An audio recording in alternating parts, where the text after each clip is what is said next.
Even before the Noctis Eterna, with the birth of the Great Rift in the year 999 of the 41st millennium, Ultramar faced numerous dire threats. Tendrils of several Tyrannid hive fleets inexorably drifted towards Guilliman's realm. The arch-arsonist of Charadon, a prominent orc warlord, led a massive war from his anarchic domain, aiming to overrun the Ultramarines' eastern defences. The most formidable threat, however, came from the Dark Servants of Chaos. A vast horde of traitors, renegades, mutants and madmen, led by the foul demon Prince Makar the Reborn, fell upon Ultramar during the invasion of Ultramar.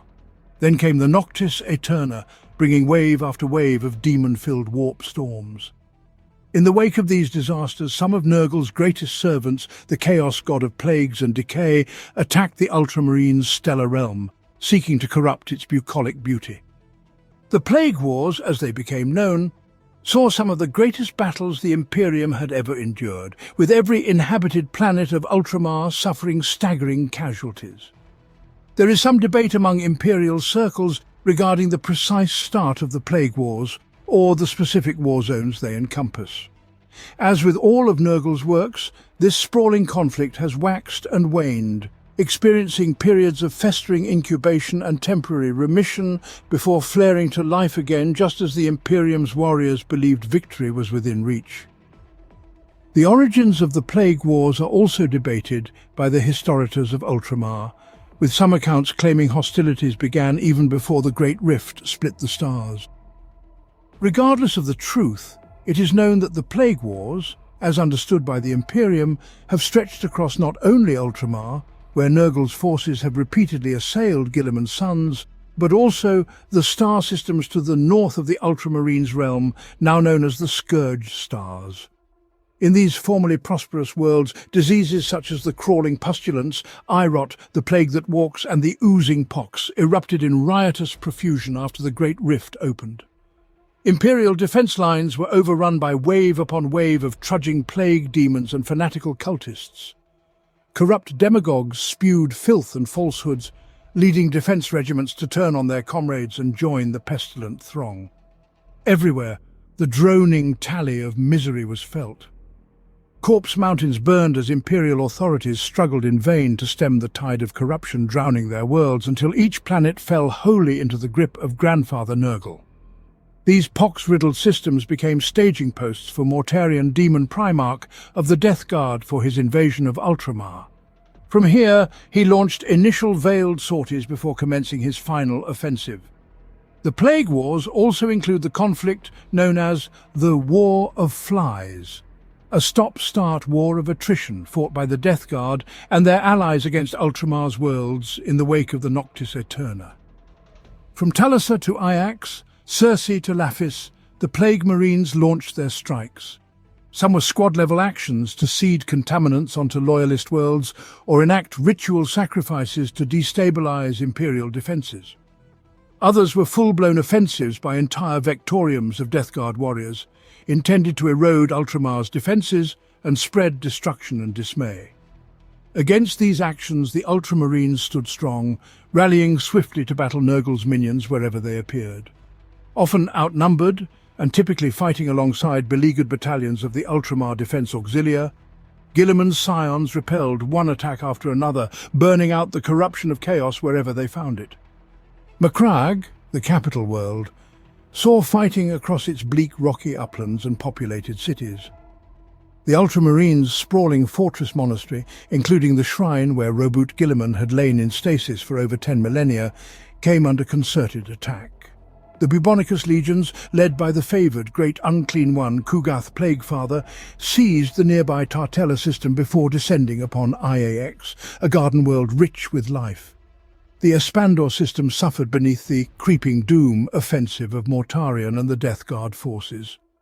On Parmenio, a great armoured battle took place, and throughout the subsector a naval battle raged, with defensive battle stations engaged by a plague fleet led by the Death Guard Lord Typhus. Even the disciplined tactics and heroic sacrifices of the defenders were only enough to stave off defeat. Nurgle's followers pushed their befouling offensive forward, contaminating everything they touched. Breaking apart his Indomitus crusade after over a Terran century of combat, To stabilize the Imperium, Robuta Guilliman returned to aid his home system. Seeing his only chance lay in seizing the initiative, the Primarch masterminded a brilliant campaign known as the Spear of Ispandor. Rapid counterstrikes and daring boarding actions clawed back many of the enemy's gains.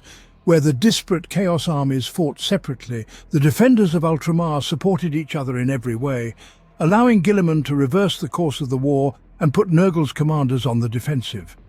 Utilizing their superior numbers, the Chaos forces amassed for a final confrontation on IAX.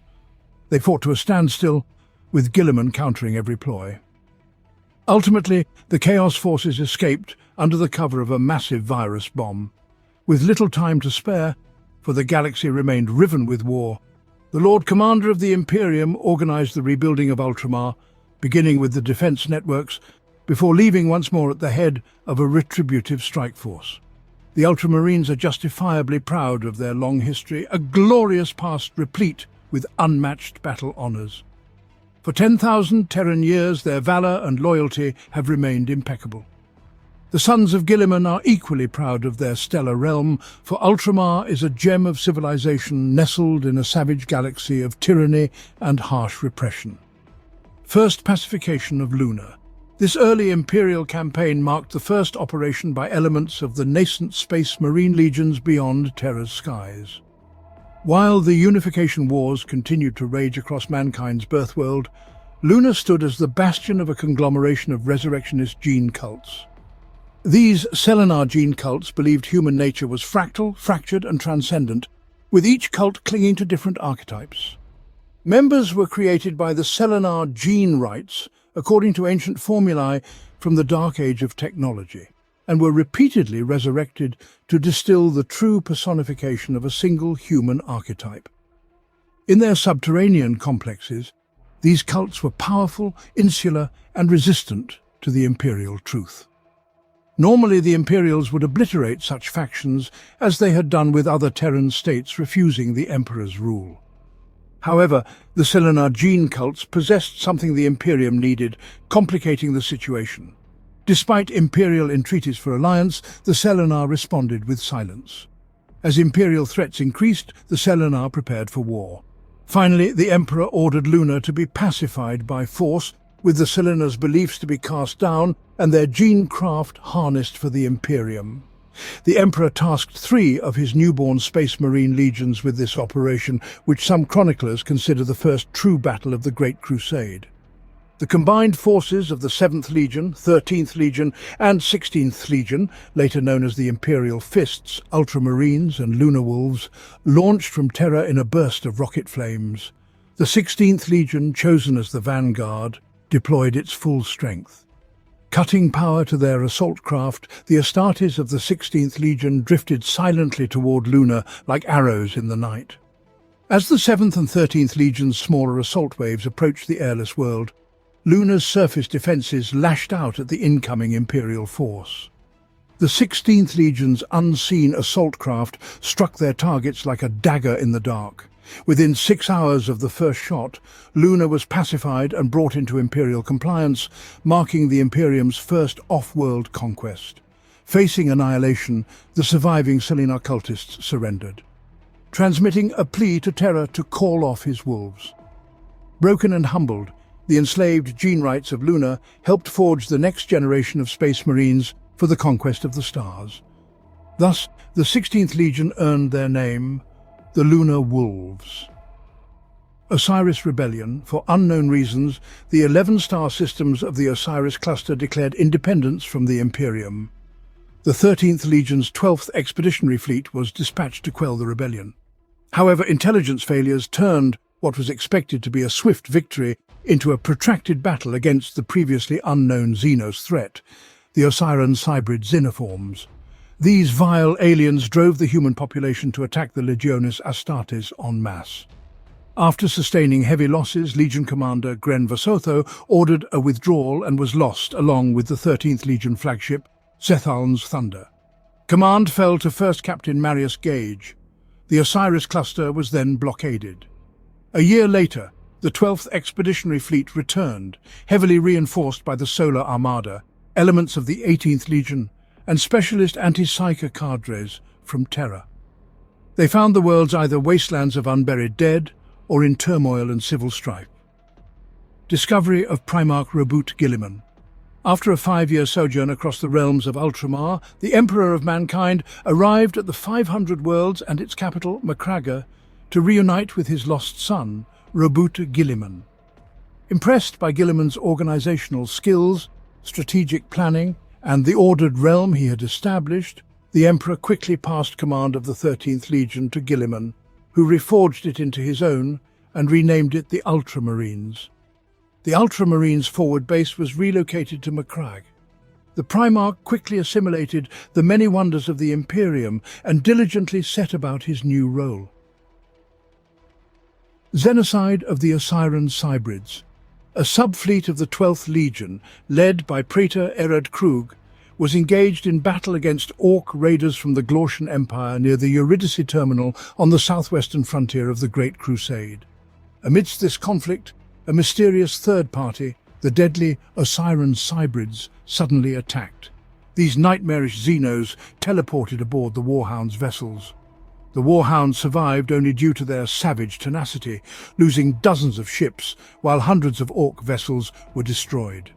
Upon learning of this, Primarch Guilliman ordered the Warhounds to hold their position and, if possible, track the Cybrids' vessels to their source. The Ultramarines dispatched a powerful retribution fleet to join the Warhounds at the Eurydice terminal. Together, they systematically wiped out the Cybrids, whose slave armies perished with them. The remaining Glortian Orcs were also swiftly defeated and driven into the outer darkness.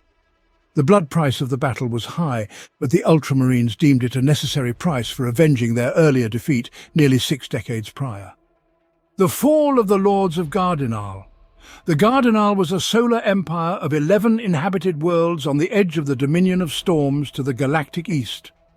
This empire possessed considerable military might, enough to give even the expeditionary fleets of the Great Crusade pause. Initial negotiations with the Thousand Sons went well, but the Thousand Sons detected a psychic attempt to subvert the Imperial emissaries. The nearby Ultramarines' 413th Expeditionary Fleet, commanded by Master Ulan Cicerus of the 15th chapter, intervened militarily. However, their gains were stalled by the superior defences of Gardinal Prime, which employed powerful STC weaponry and vehicles. A blockade was established. The stalemate was broken by a new war host led by the Iron Hands and the Emperor's Children legions. The Emperor's Children launched a diversionary attack, while the Iron Hands led a relentless assault on the world.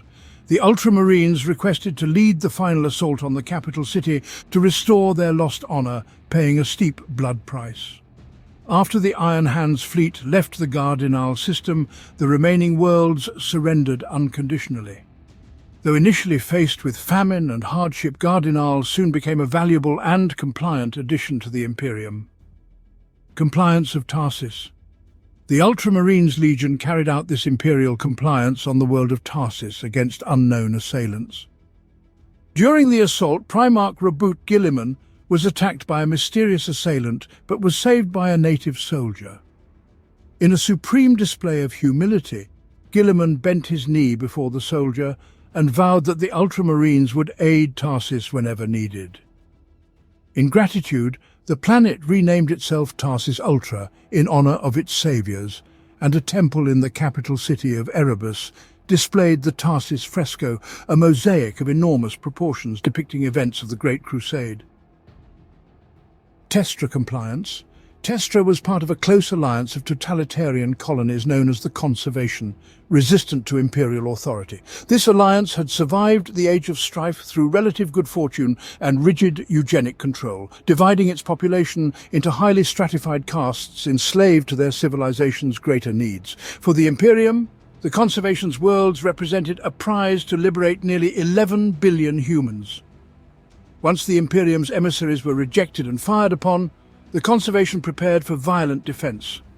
War Master Horus diverted forces from 2 expeditionary fleets commanded by Reboot Guilliman and Alfarius to bring the Conservation to heel. The Ultramarines engaged and conquered the Outer Worlds, pinning down mobile military assets. Alfarius's Alpha Legion did not immediately attack, but instead launched probes and raids, causing frustration for Guilliman. Guilliman openly berated Alpharius, demanding cooperation and offering command, which Alpharius ignored. Through Alpharius Omegon's tactical brilliance, the Alpha Legion employed deceptive tactics, appearing as spectres and causing confusion among the Testrans. When the assault came, it struck from 100 vectors, causing sabotage and chaos. Alpha Legion forces infiltrated the capital city, causing mayhem. The Testran commanders were unable to redeploy their forces, leading to anarchy and collapse. The battle was short-lived, with Alpha Legion withdrawing, leaving behind destruction. The Testra Prime's population suffered greatly, with an estimated 90% perishing. The rest of the planets capitulated within days. Alpharius's conduct invited censure, especially from Guilliman, who declared the Alpha Legion's tactics dishonorable. Horus praised Alpharius, but the Ultramarines would not serve directly alongside the Alpha Legion for the rest of the Great Crusade. Victories beyond count. Under the leadership of their exceptionally efficient Primarch, the Ultramarines achieved more triumphs and liberated more worlds than any other legion during the Great Crusade's decades following Guilliman's rediscovery by the Emperor. Planets captured by the Ultramarines benefited from Guilliman's genius in establishing self-supporting defense systems and governments, ensuring prosperous industry and trade. Raising of Monarchia, nearly 6 decades after being brought into imperial compliance and 43 years before the Horus heresy. The 13th Legion, the Ultramarines, utterly destroyed the city of Monarchia on Kur by the Emperor's order. This act served as a severe lesson to Primarch Lorgar and his word-bearers Legion that violations of the imperial truth through religious faith and idolatry would not be tolerated. The destruction of the perfect city crushed Lorgar's morale and led his space marines to seek new gods, ultimately turning to the ruinous powers of chaos. Ultramar Crusade. The Ultramar Crusade was a massive imperial assault on the Orc Empire of Overlord Urlak Uruk, the largest greenskin empire encountered at that time. The Crusade deployed 100,000 space marines from various legions, including the Ultramarines, 8 million Imperial Army troops, and thousands of Imperial starships. The Ultramar Crusade marked the peak of the Great Crusade's effort to reunite humanity's scattered colony worlds. Following the Orcs' defeat, the Emperor returned to Terra to work on his project to open the Elder Webway for mankind. In his absence, he appointed Primarch Horus Lupercal as Imperial War Master, granting him command over all Primarchs and expeditionary fleets. Council of Nicaea. During the Great Crusade, there was growing concern about the use of psychic abilities. Many worlds conquered by the Imperium were found to be under the sway of mysterious powers and sorcerers. These powers were similar to those used by the Thousand Sons Legion, led by Primarch Magnus the Red, who faced criticism from fellow legions for their sorcery. The schism grew so severe that the Emperor called an imperial conclave on Nicaea to resolve the issue. The Council of Nicaea aimed to determine whether psychic sorcery was a boon or a grave danger to mankind and the Imperium. The Council also served as the trial of Magnus the Red, accused of sorcery and introducing such practices to the legions through the librarians. Ultimately, the Emperor allowed psychers in the Imperium, but restricted their use under centralized control, banning unrestricted psychic abilities defined as sorcery. Despite efforts by several legions' chief librarians, including the Ultramarine Promus, the use of librarians in the Legiones Astartes was banned. Magnus and his Thousand Sons continued studying such powers in secret on Prospero, leading to their damnation by the ruinous powers during the Horus heresy. Pacification of Arcanath. Captain Hector, commanding 500 battle brothers, fought to bring enlightenment to the galaxy by repatriating lost human colonies and defeating the Vectates of Arcanath, an alien overmind enslaving the human populace.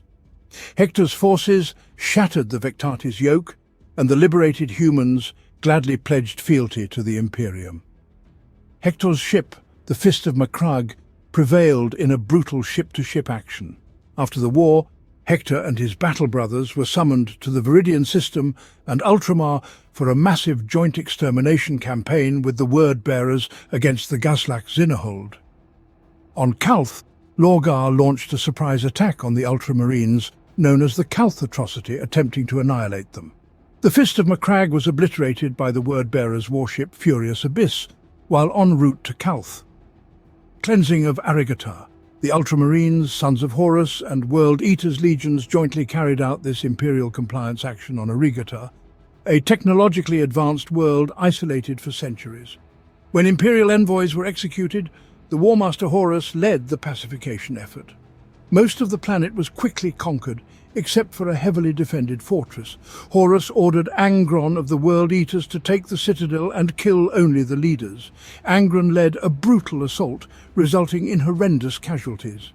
Eventually, a ramp of corpses allowed the World Eaters to breach the fortress, leading to a massacre. The Ultramarines were disgusted by the savage behavior and took over garrison duties after the Sons of Horus and World Eaters departed. Guilliman intended to confront his brothers about the massacre, but the Horus heresy erupted, confirming his worst fears. Destruction of the Furious Abyss. After the fall of the Orician technocracy and the securing of their rare STC templates, Lorgar, Primarch of the Word-Bearers, forged a clandestine alliance with the traitorous Fabricator General Kelbohal. He commissioned the Dark Mechanicum to construct 3 mighty vessels for his legion, with the Furious Abyss being the first of its kind. The rebellious War Master Horus secretly ordered the Word-Bearers to unleash their wrath upon their hated rivals, the Ultramarines Legion. The Furious Abyss was intended to play a crucial role in the Battle of Calth and the Traitor Legion's campaign to destroy the Ultramarines' capital world, Macragge. However, the existence of the mighty ship was discovered before it could reach its destination. A small ad hoc loyalist strike force led by Ultramarines Captain Lysimachus Cestus, consisting of legionaries from various legions, infiltrated the vessel. They sabotaged the ship's plasma generatorium, triggering a chain reaction that led to the vessel's destruction. Through the valiant sacrifice of these legionaries, the Furious Abyss was destroyed, thwarting the traitors' plan to cripple the Ultramarines Legion and destroy Macragge. Battle of Calth. The Battle of Calth, also known as the Calth Atrocity, was named by later Imperial scholars to describe the treacherous campaign carried out by the 17th Space Marine Legion, the Word-Bearers, during the early stages of the Horus heresy. This campaign, led by Primarch Lorgar Aurelian on behalf of War Master Horus, aimed to tie down the 13th Legion and prevent them from reinforcing the Loyalists as the traitor legions advanced on Terra. Kept far from Terra by the War Master's machinations, the Ultramarines were mustering on the agri-world of Calth, a key world in the realm of Ultramar meant to be a staging post to cleanse the eastern fringe of Orcs when they were attacked by their supposed allies, the Word-Bearers. The Traitor Legion wreaked havoc on Calth's orbital shipyards and triggered a disaster that caused the system's sun to emit deadly solar storms, scouring nearby planets and destroying Calth's atmosphere and verdant biosphere. The battle on Calth was forced underground into the planet's sprawling subterranean caverns and raged on for many years, even after the end of the heresy across numerous war theatres. After the Word-Bearers' attack, future generations of Calth's people were required to live deep underground in massive subterranean hive cities to escape their radiation-scorched, airless world. While the Ultramarines and their Primarch Roboute Guilliman survived the assault, the campaign effectively prevented the 13th Legion from participating in the Siege of Terra as Horus had planned. Shadow Crusade, enraged by the word. Bearer's betrayal and assault on Ultramar, Roboute Guilliman gathered what vessels he could spare after Corferon's ambush of the Legion fleet at Calth. Drawing additional numbers from the first Ultramarines relief fleet bound for Calth, Guilliman tracked Lorgar through the 13th Legion's astropathic choirs. After the Battle of Calth, the Word-Bearers, led by Lorgar, joined forces with Angron and his World Eaters to launch the Shadow Crusade against Ultramar's 500 worlds. Their goal was to spread the massive warp storm known as the Ruin Storm, conjured by the word-bearer's first chaplain Erebus at Calth, across the eastern fringe, effectively splitting the galaxy in half and preventing loyalist reinforcements as Horus advanced on Terra. The Shadow Crusade devastated 26 worlds before Guilliman's Retribution fleet caught up with the traitors above Angron's homeworld of Nuceria. The Ultramarines' warship Courage above all, Guilliman's temporary flagship, led a large void armada into the system. In the ensuing battle, the Ultramarines destroyed the word-bearer's flagship Fidelitas Lex and took the fight to the surface. There, the Ultramarines clashed with the World Eaters and Word-bearers. Guilliman eventually confronted Lorgar in furious combat, but Angron intervened. Despite being seriously wounded, Guilliman managed to hold his own until Lorgar's incantation transformed Angron into a demon prince of Khorne, allowing Guilliman to escape.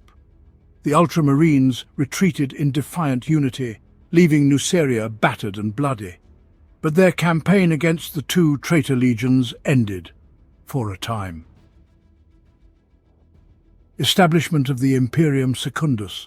With the Imperium severed in two by the ruin storm, the light of the Astronomicon was no longer visible from Ultramar, and no word from the Emperor had been heard for years.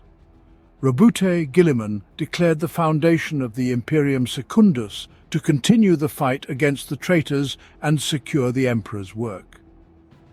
When the Blood Angels arrived in Ultramar after escaping the Cygnus cluster, Guilliman proclaimed Sanguinius as the Emperor's rightful heir. The Dark Angels arrived shortly after, guided by the Pharos beacon on Sotha. Lionel Johnson was named Lord Protector of Ultramar and Supreme Commander of its military forces, equivalent to the rank of War Master. However, the foundation of Imperium Secundus was marred by the arrival of Night Lords Primarch Conrad Kurz, who rampaged across Macragge. Guilliman and Lion confronted Kurz, but he trapped them with explosives. They were saved by the loyalist Iron Warriors Warsmith Barabbas Dantioch, who pulled them to safety through a portal opened by the Pharaohs. Battle of Sotha. Sotha, near the edge of the galaxy's eastern fringe and Ultramar's domain, contained the Pharaohs, a massive Xenos-built beacon and route finder beneath Mount Pharos. This device permitted instantaneous communication across vast distances, even through the ruin storm. Following their defeat by the Dark Angels at Sagwalsa, remnants of the Night Lords followed the Pharos beacon to Sotha. They gathered intelligence and discovered the nature of the Pharaohs, launching a surprise assault on the lightly garrisoned world. In the ensuing battle, Warsmith Barabbas Dantioch sacrificed himself by overloading the Pharaohs, preventing the Night Lords from using its powerful empathic abilities. The far-reaching consequences of this action would not be realized for another 10 millennia. Capture and fate of the Night Haunter. While relentlessly hunting for the elusive Night Haunter, Lion and Guilliman clashed frequently over policies, particularly regarding the security of Imperium Secundus and how to handle rebels on Macragge, whom Lion believed were influenced by Kurz. Following a suicide bombing of an Astartes convoy, Lion imposed martial law on Macragge using the Eye Legion.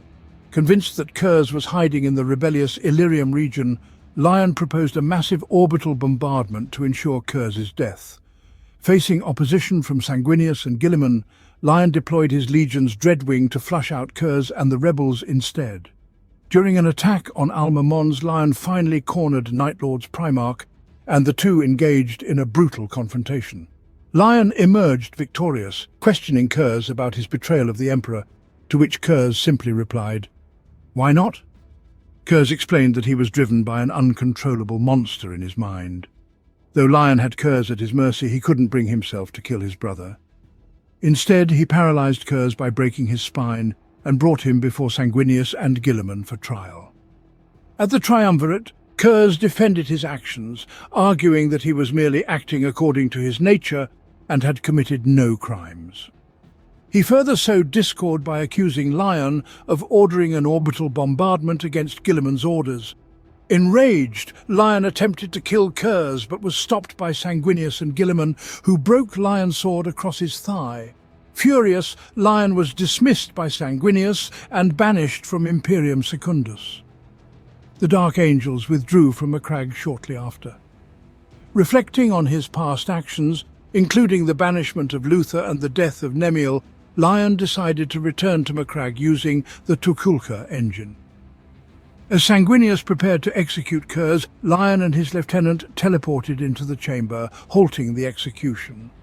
Lion argued that Kurz's precognitive visions suggested that his death would come at the hands of an assassin sent by the Emperor, implying the Emperor was still alive. Sanguinius, recognizing the truth in Lion's reasoning, spared Kurz. Lion promised to act as Kurz's jailer. Second Siege of Chthoniya. A fleet of sons of Horus, known as the True Sons, along with traitor support elements, separated from Horus's armada and bypassed Sol to attack Chthoniya, the 16th Legion's homeworld. The Imperial Fist's garrison, supported by a small detachment of Ultramarines' 4th chapter, Aurorans, stationed at Astagar Garrison, were outnumbered and isolated, relying on the hope of relief from Terra.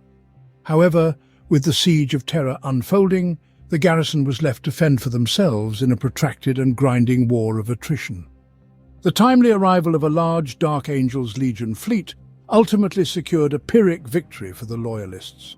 Chthoniya was destroyed and rendered a dead world, serving as a stark reminder of treachery's rewards.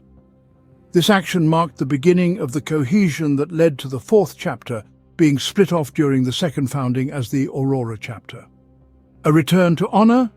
Archias Odenathus, a captain praetor of the Ultramarines' 10th chapter, rallied scattered Loyalist survivors across the Dominion of Storms in the galactic northeast and led them to Honorum.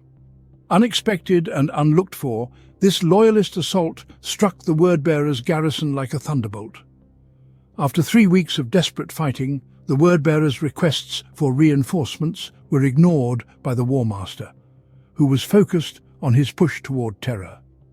The Sons of Lorgar resorted to heinous tactics, unleashing demons, warp-tainted infiltrators, and terrors from the wars of Old Night. Driven by hatred, both sides fought past mortal endurance.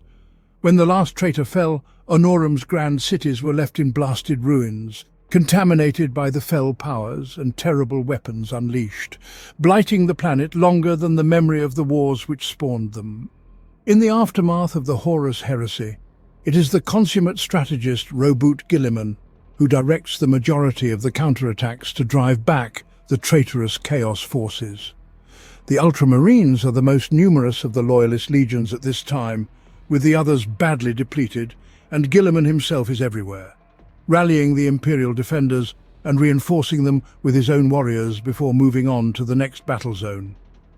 Not once do the Space Marines take a step back. So strong is their faith in the Imperium, the Emperor and the Ultramarines Primarch. Great Scouring. Emerging relatively unscathed from the Horus heresy, the Ultramarines Legion played a crucial role in the Great Scouring.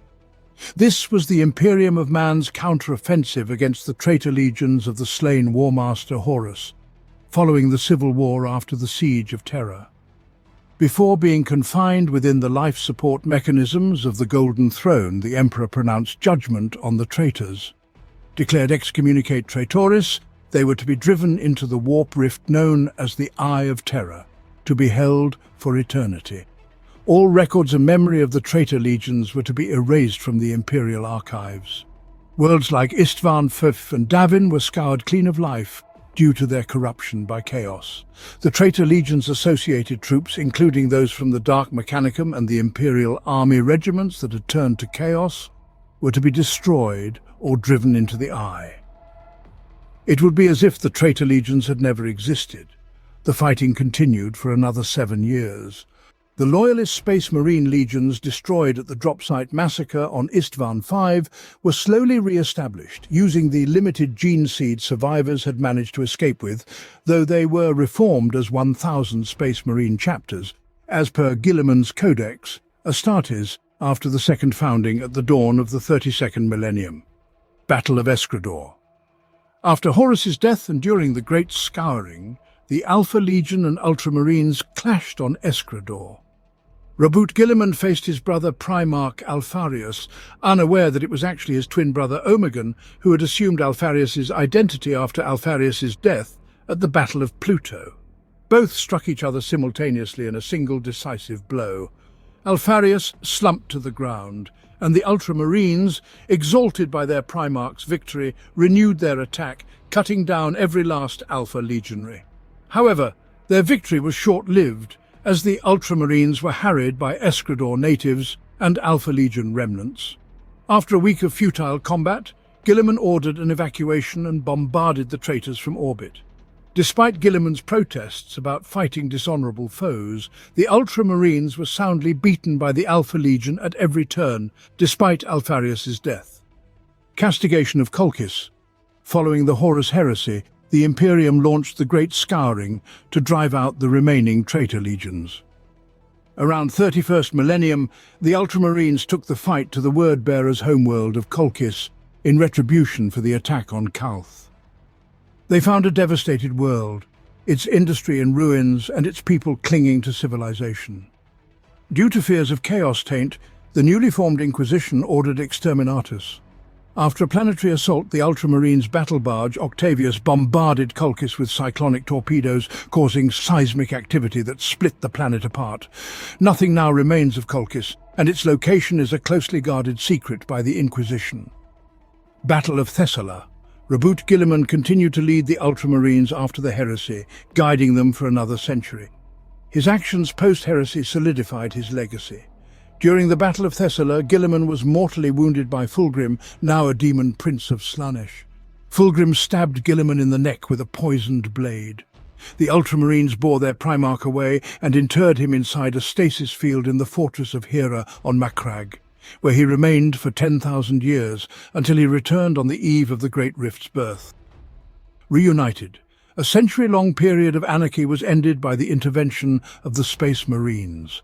Agnathio, chapter master of the Ultramarines, united over 50 Space Marine chapters and arrived on Terra.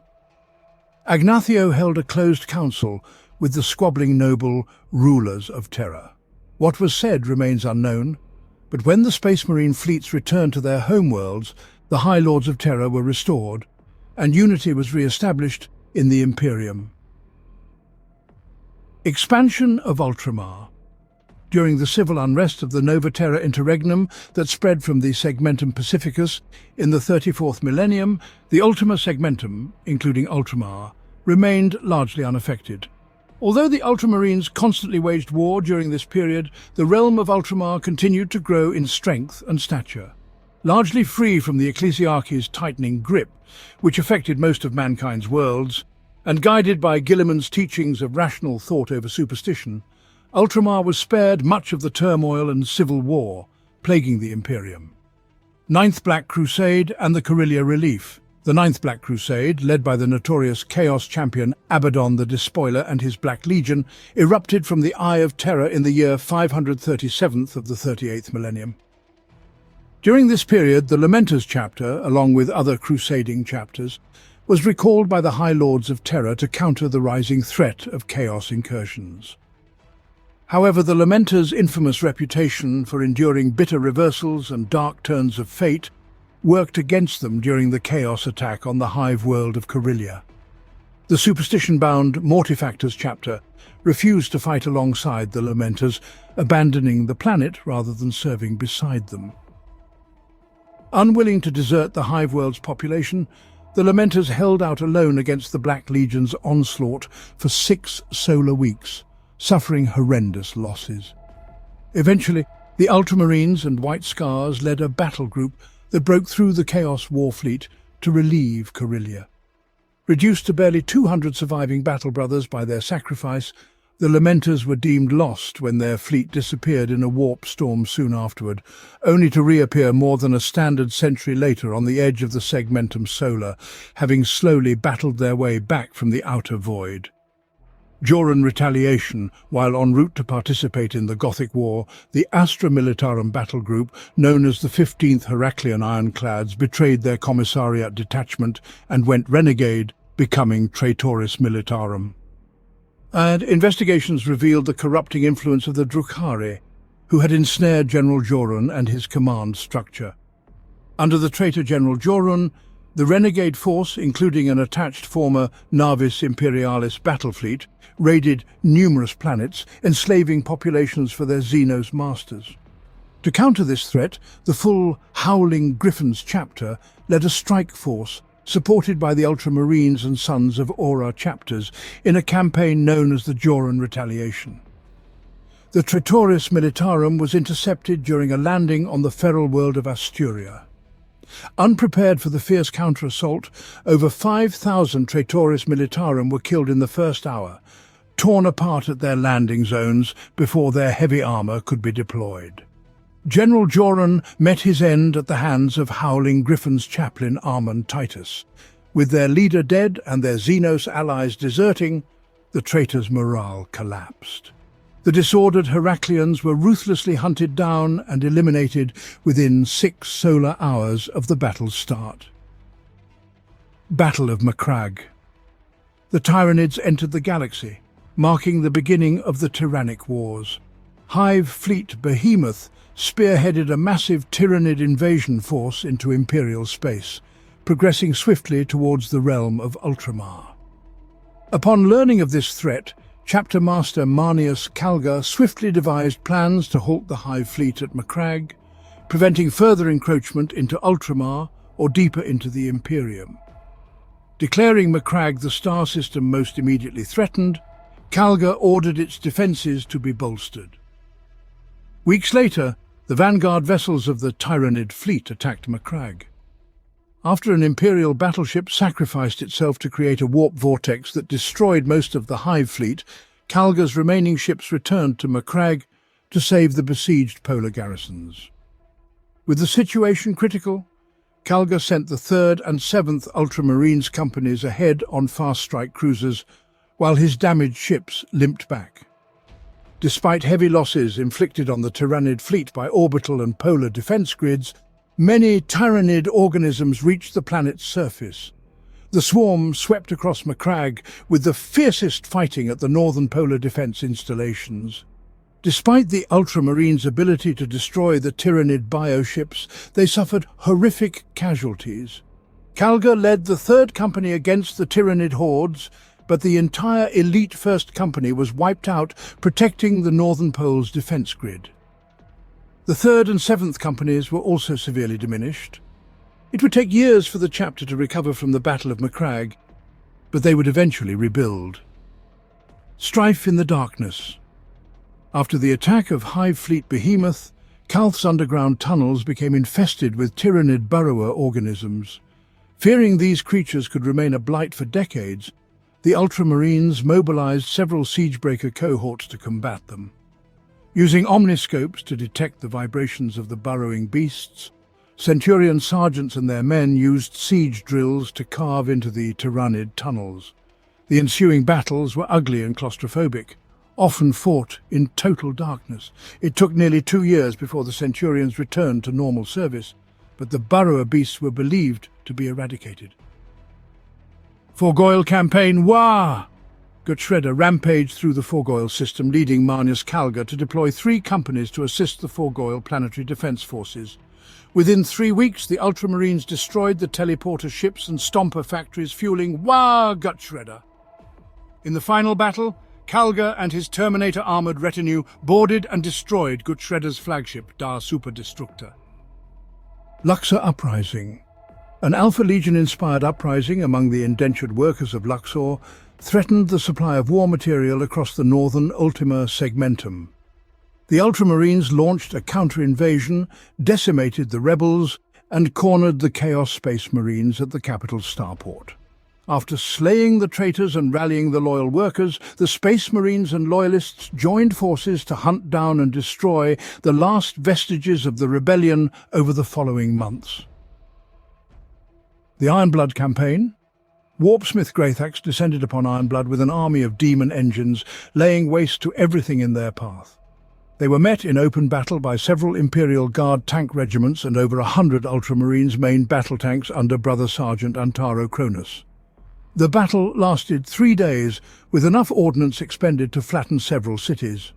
The last Warpforge machine was finally destroyed, leaving over 1,000 wrecks and creating a tank graveyard visible from orbit. Battle for Black Reach. Wah! Zanzag invades the hive world of Black Reach. By the time Captain Cato Sicarius and the second company of the Ultramarines arrive in orbit, the Orcs, wielding devastating new weapons, have already overrun much of the planet. Sicarius and his battle brothers immediately deploy to reinforce Gospara, the besieged capital hive city of Black Reach. The Ultramarines' drop pods land hard after an orbital bombardment, and in a brief but bloody battle, cast the Orcs from Gospara's walls before setting off in search of Zanzag himself. Captain Sicarius leads a deadly search-and-destroy mission, raising several Orc forts along the Black Wallow River, but Zanzag continues to evade him. When Sulphura Hive comes under attack from a massive Orc horde, Sicarius hands the hunt over to veteran Sergeant Toria Telion and his scouts. Telion soon discovers that the Orcs are transporting warriors and weapons across the Black Wallow River via crude submersibles and tracks them to a vast natural cave, Zanzag's base of operations. Sicarius gathers what forces can be spared and boards a Thunderhawk gunship to assault Zanzag's lair. The Orcs are taken completely by surprise by the speed and ferocity of the attack. Heavy bolter shells and Hellstrike missiles tear into their formation before they realize they are under attack. Within moments, the Thunderhawk's front ramp slams open, and Captain Sicarius leads his Space Marines into the heart of battle, striding forwards with bolters blazing. Scores of Orcs fall before they can mount a counterattack. Zanzag directs his boys' super weapons, but their shots prove nearly worthless against the inviolable armor of the Terminators at the forefront of the Ultramarines' assault. It takes an hour of bloody fighting to secure the cavern, but the Orcs are finally defeated when Sicarius cuts their warlord's head from his shoulders, ending the threat of Wah! Zanzag with a strike from his power sword. Battle of Aurar's Sepulchre. An Eldar emissary from the Bieltan craft world was sent to the imperial world of Comrath to negotiate with its planetary governor for the return of an ancient artifact from the tomb of Captain Aurar, known as the Scepter of Galaxian. When the governor refused, the Eldar emissary's pleas turned to threats of violence, leading to his execution. Foreseeing an attack, the governor requested aid from the Ultramarines. Eldar from Alatok and Iyandan craftworlds assaulted Comrath to recover the artifact within Aurar's sepulchre. Chapter Master Manius Kalga led his entire chapter to defend the tomb. The Eldar's initial assault faltered as Kalga's Ultramarines executed disciplined bolter volleys and cut off their retreat with assault marines and land speeders. Despite relentless attacks, the Eldar could not overcome Kalga's tactical brilliance. A fresh assault, led by an avatar of Kaela Mensha Kane, nearly broke the Ultramarines' lines until Kalgar personally engaged the war god. Despite taking several blows, Kalgar ultimately struck down the avatar. With the fall of their war god, the Eldar retreated. Recognizing the threat would return, Kalgar had the Scepter of Galaxian moved to Makrag for better protection. Great Bastion of Andraxis. Chief Librarian Tigurius led an Ultramarine strike force to rescue a delegation of tech priests from an Orc invasion on the world of Andraxis. Within the Great Bastion, the tech priests had unearthed a force staff with the Elect-2 recognition codes of Malkador the Sigillite. The Ultramarines' precise and furious strike was met with overwhelming Orc reinforcements. Outnumbered 50-1, Tigurius and his men were on the brink of defeat when the Legion of the Damned burst into real space, devastating the Orc forces. The Great Bastion was secured and the surviving Imperials evacuated. The force staff was recovered and revealed secrets about the Golden Throne's construction and the Emperor's sacrifice, remaining with Tigurius to this day. Damnos Incident, the Ultramarines' second company under the command of Captain Cato Sicarius, rescued survivors from the doomed world of Damnos, an Imperial civilized world and mining world that was also a Necron tomb world. The Necrons awakened and launched a massive assault on all life on the planet's surface. Despite the efforts of Damnos's planetary defense force and Imperial Guard regiments, they were unable to defeat the cybernetic Xenos. The Ultramarines made a valiant stand at the planetary capital city of Kellenport. holding the Necrons back as the evacuation of the planet's Imperial population proceeded during what became known as the Damnos Incident. Chief Librarian Tigurius was found wherever the Ultramarines were hardest pressed, using his psychic powers to shatter the advancing Necrons and summon shields to protect their prey. Venerable Dreadnought. Agrippin also performed heroic deeds, holding Kellenport's western gate alone for 3 hours and obliterating all who opposed him. By the time Kellenport's defenders were driven back to their last bastion, only 40 Space Marines and 20 Imperial Guardsmen remained.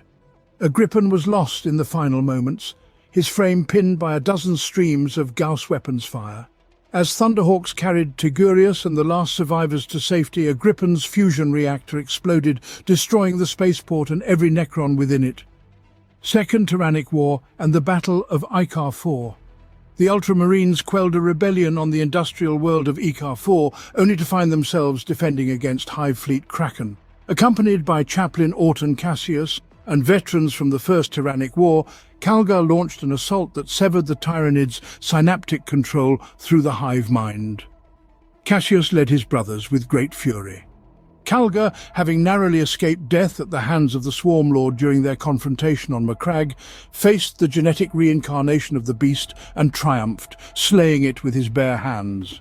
However, their victory came too late to save the planet, which the Tyranids had already reduced to a smoking charnel house.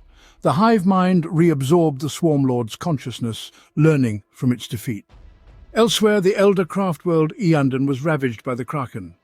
2 Space Marine chapters, the Scythes of the Emperor and the Lamenters, were nearly wiped out, and hundreds of Imperial worlds were lost before the incursion was blunted.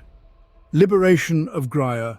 The Forge world of Graia in the Segmentum Tempestus, home to the Titan Legion Legio Astraman, the Morning Stars, faced an assault by Orc Wach Grimskull, numbering over 1 million greenskins. The Astra Militarum's 203rd Cadian Shock Troops Regiment was sent to reinforce Graia, but could not stem the tide. The Adeptus Mechanicus feared the Orcs would capture Graia and its Battle Titan manufacturing facilities.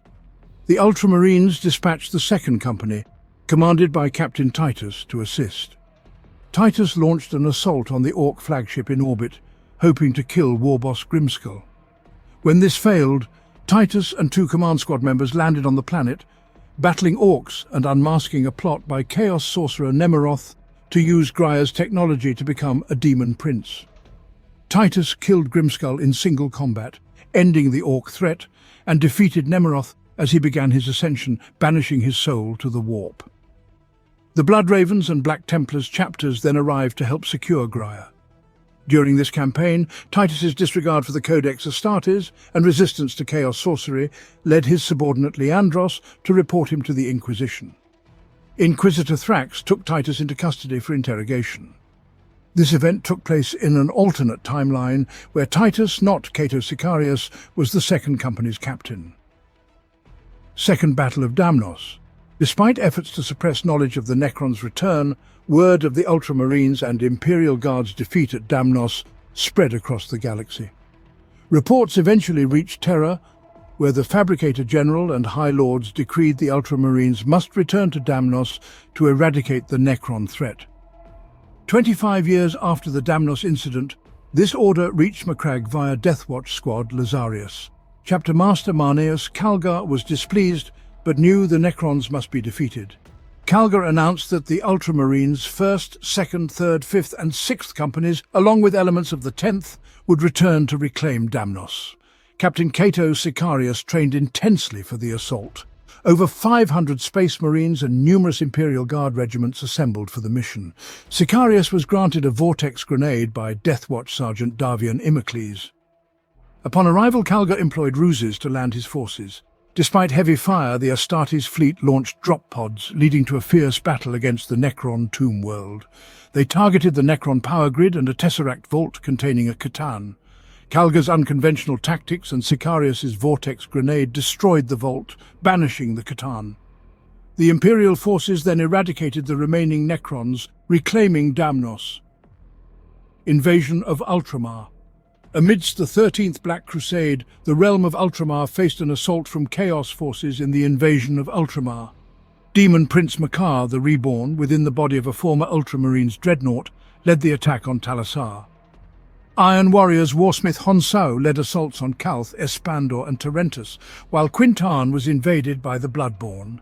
Marneus Calgar dispatched reinforced battle companies to each threatened planet and chaperoned the second company to Talasar to face Makar. Calgar destroyed Makar permanently. Successor chapters sent aid, proving the strong bonds of honour among Guilliman's sons. Ultramar Campaign. During the Ultramar campaign of the 13th Black Crusade, strange events, the arrival of Archimagos Dominus Belisarius Call, and a cryptic alliance with a mysterious Eldari faction known as the Inari, lead to the awakening of the Ultramarines Primarch, Robut Guilliman, from his millennia-long slumber in a stasis chamber in the fortress of Hira on Macragge. Guilliman immediately faces battle as Chaos forces led by the Black Legion and Abaddon the Despoiler attempt to prevent his return. Despite this, Guilliman and the Ultramarines successfully repel the Despoiler's forces, even as Nurgle's servants begin to infest Ultramar. Determined to return to Terra despite the growing instability in the warp, Guilliman departs Macragge with a fleet of supporters to stand before the Emperor once more. Terran Crusade. Robut Guilliman's journey to Terra is fraught with obstacles, including multiple attempts by his brother, Demon Primarch Magnus, the Red of the Thousand Suns, to derail his path.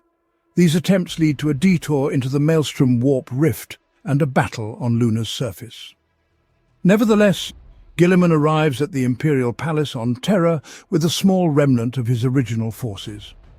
After meeting his father for the first time in 10 millennia, Guilliman declares himself the Lord Commander of the Imperium and initiates the Indomitus Crusade to stabilize the Imperium and combat the forces seeking to plunge humanity into darkness. War of Beasts, guided by Chief Librarian Varro Tigurius's prophetic powers. Ultramarines chapter. Master Marneus Calgar arrives on Vigilus.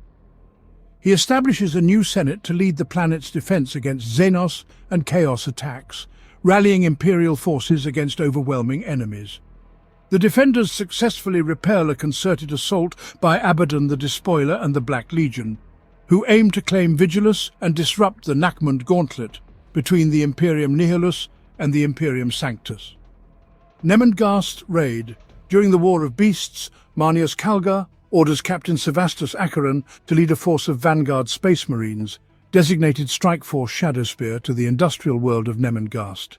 They investigate the sudden silence of this strategically vital world for Vigilus's defense and discover that the Black Legion has claimed the planet, using it to produce demon engines and possessed Chaos Space Marines for Abaddon, the Despoiler's impending invasion of Vigilus. Acheron successfully halts the infernal production at the cost of most of his Vanguard Marines and manages to warn Calgar of the coming Chaos assault. Third War for Damnos. During the era Indomitus, the Necron-Saracen dynasty launched an invasion of Damnos. The beleaguered world sent out a plea for aid to the Ultramarines, who were heavily engaged in multiple major conflicts such as the Indomitus Crusade, the Plague Wars, and the War of Beasts. Despite their limited resources, the Ultramarines could not abandon Damnos after their previous sacrifices. A small strike force of Ultramarines and several regiments of the Ultramar Auxilia were dispatched. Recognizing their insufficient strength, the chapter requested assistance from allied chapters. Their call was answered by contingents from successor chapters, including the Iron Hounds, Brazen Consuls, and Libators. However, even with this combined force, they could not overcome the Saracen dynasty's relentless, numberless Necron forces arriving via tomb ships and a dolmen gate. When the Mandeville point for the Damnos system flared open, the Ultramarines feared another enemy, but were relieved to find reinforcements from the Salamanders and White Scars. Together they joined the battle to reclaim Damnos for the Emperor. Plague Wars begin. To the galactic north of Ultramar, followers of the Chaos god Nurgle established dominion in the Scourge Stars. From this corruption hub, armies of demons poured forth, accompanied by the traitorous Death Guard Legion, renegades and innumerable Chaos cultists. The War of Flies saw 3 loathsome spearheads push into Ultramar, attacking on 100 fronts and bringing unnatural pestilence. Despite their bravery, the defenders of Ultramar lost ground. Reinforcements in the form of Primaris Space Marines of the Ultima founding arrived from Terra to bolster their brethren, but could only slow the attackers. Guilliman returns to Ultramar. Across Ultramar, Imperial defenders were depleted in numerous ground campaigns, while a plague fleet systematically destroyed the realm's defense fleet and star fortresses. After over a century of campaigning to stabilize the Imperium following the opening of the Great Rift, Guilliman returned from the Indomitus Crusade. His strategic defensive maneuvers bought time to launch the Spear of Espandor counterattack. The combined plague armies were eventually fought to a standstill amidst the ruins of IAX, with the Death Guard demon Primarch Mortarion escaping under the cover of a virus bomb attack. Into the darkness. During a brief respite, Guilliman ordered the rebuilding and decontamination of Ultramar and the establishment of new procedures for creating further Ultramarines of Primaris Marine stock. However, new crusades soon called the Lord Commander of the Imperium away from Ultramar and back into the Dark Galaxy. The Vengeance Campaigns. The Ultramarines led a coalition of their successor chapters and night houses across neighboring star systems. While attempting to free 7 worlds from demonic enslavement, Chapter Master Marneus Calgar simultaneously masterminded a hit-and-run campaign to break a vast Orc force before it could reach the Forge world of Metallica. Utilizing rapid strike attacks, the Space Marines won hundreds of battles, but only managed to slow the rampaging greenskin hordes as they focused the majority of their efforts on the demonic legions. 3 of the targeted 7 planets were saved, but the bulk of the Tartella system remained under the control of demon overlords,